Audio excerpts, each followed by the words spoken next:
Olá, sétimo ano, tudo bem com vocês? Hoje nós teremos aula de produção de texto, certo? De redação e começaremos a unidade 2, capítulo 3, sobre poema, página 50. Bom, peço a vocês que peguem o livro de vocês de produção de texto e abram na página 50, certo? Nós vamos trabalhar sobre o poema, mas vamos ler um pouco também do que o livro diz, certo? Então vamos lá? Bom, nós vamos tratar sobre poema e poesia, certo? Nós vamos conversar sobre o poema, mas também vamos falar sobre a poesia. Por quê? Porque são indissociáveis. A poesia está presente no poema, certo? E o poema, ele não existe se não tiver poesia. E nós vamos conversar novamente, porque lembrando, nós já conversamos sobre poema e poesia anteriormente. Agora nós vamos aprofundar. Bom, o poema é a forma do texto, isto é, gênero textual composto por versos, estrofes, sonoridade, ritmo e palavras usadas de forma não usual, certo? Então, o poema ele é um gênero textual diferente dos que nós já vimos e conversamos, por quê? Porque nele nós vamos falar de uma forma diferente, nós vamos usar as palavras de uma maneira diferente da qual estamos habituados, certo? E o poema ele é caracterizado por ser a forma do texto propriamente, certo? Contendo que versos, estrofes, sonoridade, ritmo, certo? E essas palavras usadas de forma não usual são as figuras de linguagem. Mas as figuras de linguagem nós veremos em outra aula, certo? Nós vimos um pouco sobre figuras de linguagem nas aulas de língua portuguesa, na aula de língua portuguesa, mas veremos aprofundadamente na próxima aula de produção de texto e veremos outras figuras de linguagem. Bom, então, sabemos que o poema ele é o próprio texto, a própria forma textual, certo? E ele é um gênero, certo? E que ele tem versos, estrofes, ritmo e essas estrofes elas podem ou não ter uma forma livre. O que significa? Eu posso ter uma estrofe com 10 versos e somente. Mas eu também posso fazer uma estrofe com 2 versos, a outra com 4 versos, diferente da forma clássica, que nós conversamos um pouco sobre, certo? E a forma clássica é diferente porque são estipulados, devem ser, por exemplo, 3 estrofes com 4 versos, certo? Então segue uma regrinha, por isso que é diferente. Forma livre você não segue regra, enquanto na forma clássica você vai seguir uma regra, certo? Bom, vamos abrir o livro na página 50 e vamos ler um pouquinho do que o livro traz sobre a diferença entre poesia e poema. Antes de começarmos, vamos relembrar. A poesia ela é o quê? Poesia ela é a criação, certo? E ela é a maneira como nós escolhemos as palavras e a maneira como nós dispomos as palavras, como nós utilizamos as palavras, certo? É o lírico, que nós chamamos de lírico. Então, observem que esse lírico ele está mesclado com musicalidade e com uma forma diferente de pôr, ou seja, você se expressa, você escreve de uma maneira que é diferente de uma narração, por exemplo, em que você vai descrever exatamente aquilo que está acontecendo, ou seja, não foge da realidade. Mas, professora, a narração é ficção, não existe. Sim, aquelas situações elas não existem, mas elas estão aqui no parâmetro da realidade. Elas não fogem daquilo que do do nosso entendimento e do que nós vemos e vivemos, certo? É possível alguém se apaixonar por outra pessoa? É possível, isso acontece, certo? É possível alguém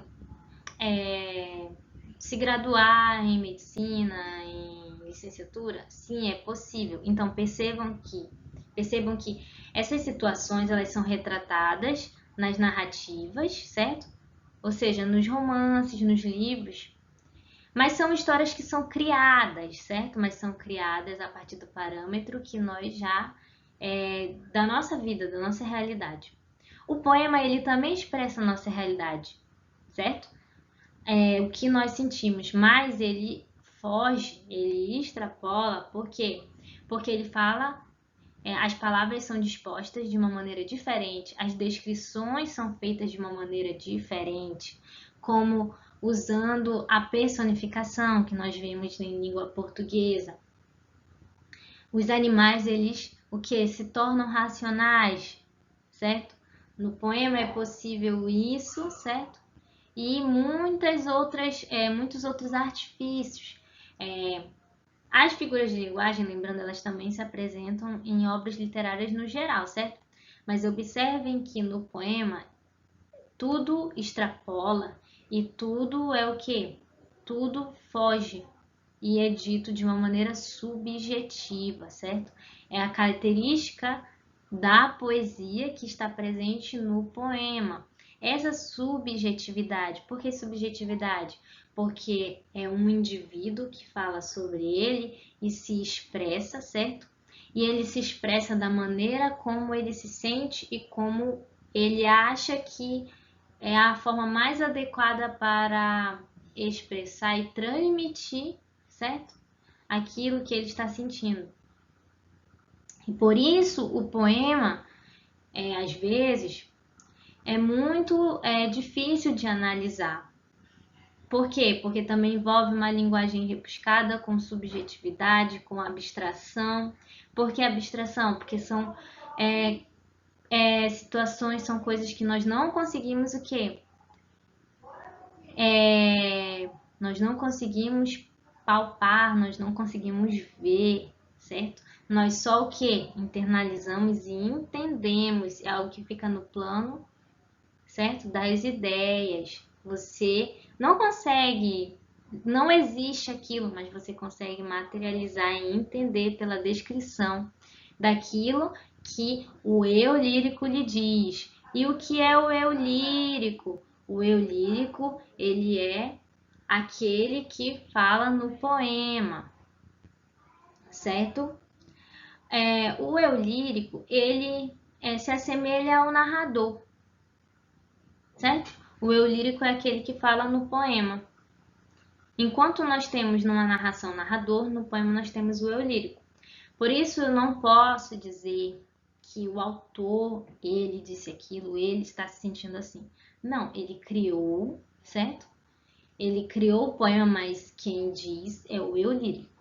Mas não pensemos muito sobre isso, é uma informação a mais, é um adendo, para que vocês possam refletir e pensar sobre o poema e como ele se estende de uma maneira enorme, certo? E é infinito, infinitas reflexões e infinitas análises.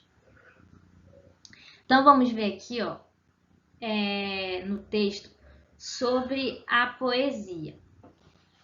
A poesia é a palavra originária do grego poiesis, que significa criação, ou seja, é a maneira escolhida de usar a linguagem para expressar sentimentos, impressões, emoções ou reflexões. É importante a essência do poema, a essência do poema pode se manifestar em outras atividades humanas, fruto de emoções como a pintura, a escultura, a música, certo? E muitas outras.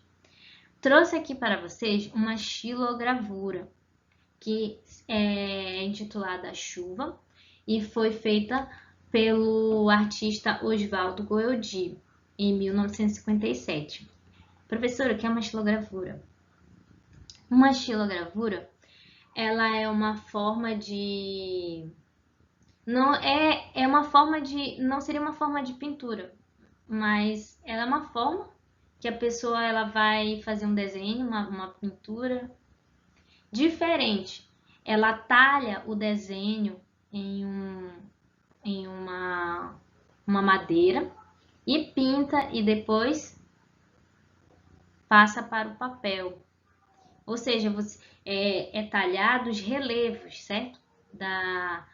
Do, do desenho e você pinta, tinge aquele relevo e somente aquele relevo vai ficar no papel. Então, observem aqui esta estilogravura. E esta estilogravura, ela possui poesia. Por quê? Porque nós conseguimos analisar por uma perspectiva sentimental. E nós conseguimos também refletir. Por exemplo, aqui nós vamos ver que se sobressai o preto sobre uma cor mais, esse verde mais claro, mais apagado, e o que sobressai é o vermelho. E percebam que o preto na estilogravura, ele traz uma sensação de tristeza, de sombrio, de melancolia.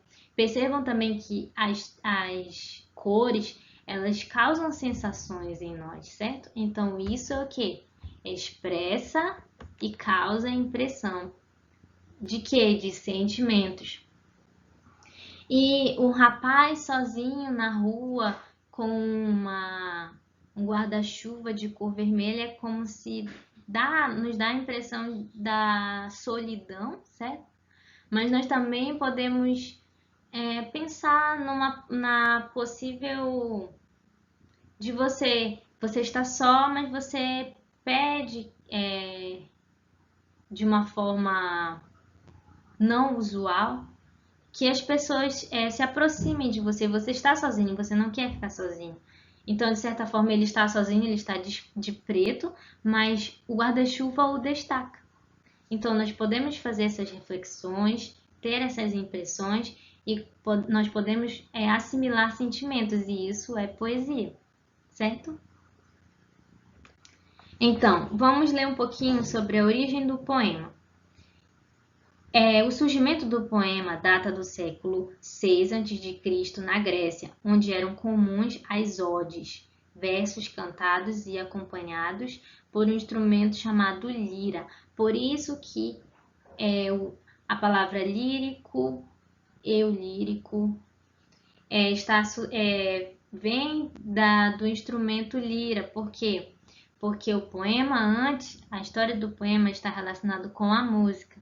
Antes, o poema, que nós vamos ver aqui uma forma, que é o que é a ode, eram versos e eram cantados, certo? Hoje não mais, hoje o poema ele pode ser cantado ou não, depende daquele que vai criá-lo, certo? Assim, em sua origem, o poema está associado à música e somente depois da Idade Média foi dissociado dela.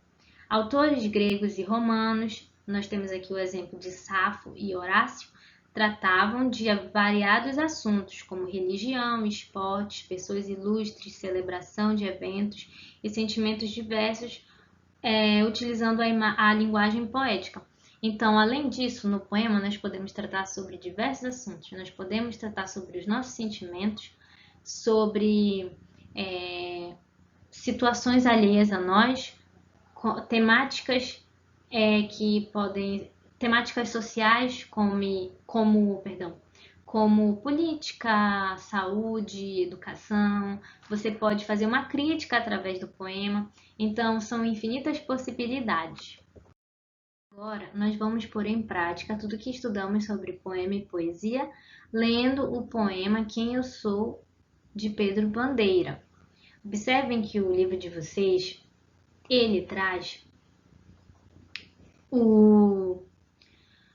sobre esse autor, Pedro Bandeira, e um outro poema sobre ele. No entanto, não quero atrapalhar na análise de vocês com relação a esse poema, porque ele vai ser objeto de estudo para responder as questões que virão, certo? Então, vamos ler este poema e vamos analisá-lo, certo? De uma forma detalhada. Quem eu sou? Eu às vezes não entendo. As pessoas têm um jeito de falar de todo mundo que não deve ser direito. Aí eu fico pensando que isso não está bem. As pessoas são quem são ou são o que elas têm. Eu queria que comigo fosse tudo diferente. Se alguém pensasse em mim, soubesse que eu sou gente. Falasse do que eu penso, lembrasse do que eu falo, pensasse no que eu faço, soubesse por que me calo. Porque eu não sou o que visto, eu sou do jeito que eu estou. Não sou também o que eu tenho, eu sou mesmo quem eu sou. Então observem que este poema, muito bonito, trata sobre as discriminações e as segregações que as pessoas fazem umas com as outras. E o eu lírico diz que ele não consegue compreender.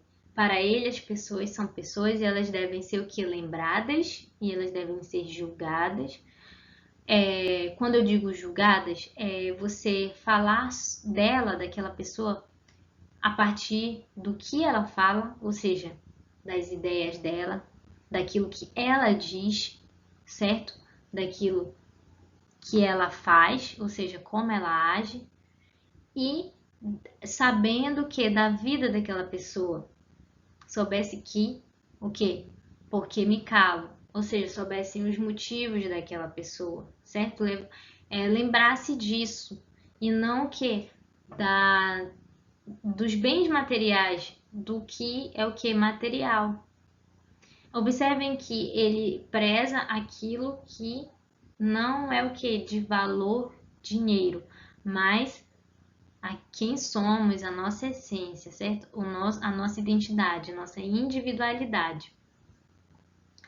Então, nós observamos, analisamos, percebemos que o poema ele trata sobre essa discriminação e segregação e que o eu lírico ele não compreende, que ele acha que o mais importante é nós gostarmos da pessoa por quem ela é, pelo que ela fala, age e pela vida dela, certo? Levando em consideração os motivos dela. E vamos então agora fazer a análise do texto. Eu tenho um poema com 5 estrofes, certo? E cada estrofe possui 4 versos. E nós vamos observar que há um ritmo nas últimas palavras, certo? Eu tenho entendo, jeito, mundo e direito. Vamos observar que direito vai rimar com jeito, certo? Então, o que isso quer dizer? Que a princípio, a segunda e a quarta estrofe rimam. A primeira e a terceira, elas não necessariamente rimam, mas as palavras, elas, o que? Se parecem, ó, o NDO, NDO. Na segunda, eu tenho pensando, bem, são, tem. Percebam que bem rima com tem. Novamente, segundo verso rima com quarto. Mas o primeiro não rima com o terceiro, certo? Temos na terceira estrofe comigo, diferente, mim, gente. Aqui, novamente, a segunda estrofe vai rimar com a quarta. Ó, diferente, gente. Na quarta, eu tenho penso. No primeiro verso eu tenho penso, no segundo falo, terceiro faço, quarto calo. Falo vai rimar com calo, certo? Segundo e quarto verso. Eu vou ter na última estrofe visto, estou, tenho e sou. Novamente, concluímos então que eu tenho 5 estrofes com 4 versos cada e que a que o segundo verso e o quarto verso sempre vão rimar. As últimas palavras sempre vão rimar, certo? Essa é uma análise de poema, certo? A análise do poema é eu entender sobre o que ele trata, ou seja, a temática, e também fazer a análise da estrutura, quantas estrofes, quantos versos, se há o ritmo, se tem figuras de linguagem, certo? Então, a partir do que nós estudamos sobre poema e poesia, eu proponho a vocês que façam a atividade do livro, certo? Páginas 52 a 57. É isto e até a próxima aula.